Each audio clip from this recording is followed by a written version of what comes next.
At the Second City Comedy Club in Hollywood, the U.S. presidential candidates and even President Obama are showing off their musical talents. This has been the most exciting, interesting primary season I've ever seen. Many of the writers say the candidates provide such rich material that the show was easy to write.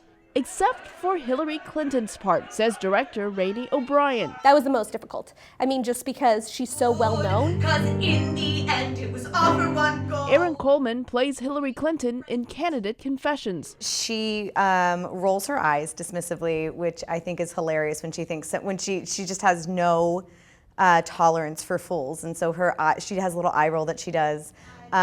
She has a laugh that will come out at inappropriate times that we do in the number. I do it all the time. A couple times. She can get kind of crazy eyes when she's trying to emit human warmth.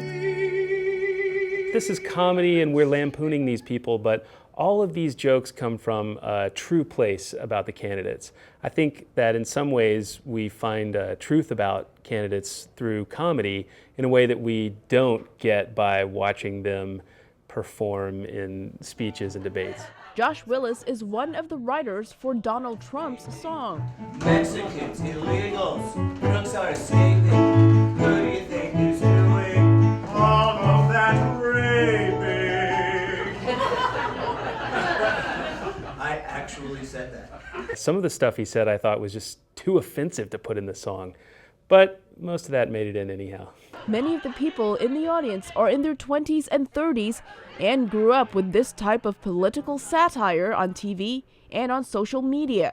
For some, it's their only source of news. It's playing this really important role that some of the traditional media are failing to reach the audience that satirical comedy can engage so effectively. Hey, black voters, I'm on your side. I think it's an important part of the political process.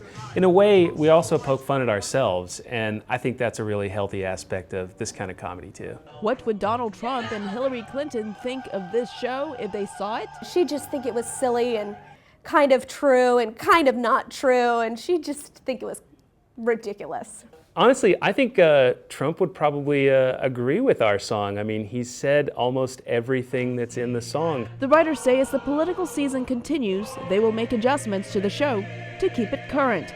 Elizabeth Lee for VOA News, Los Angeles.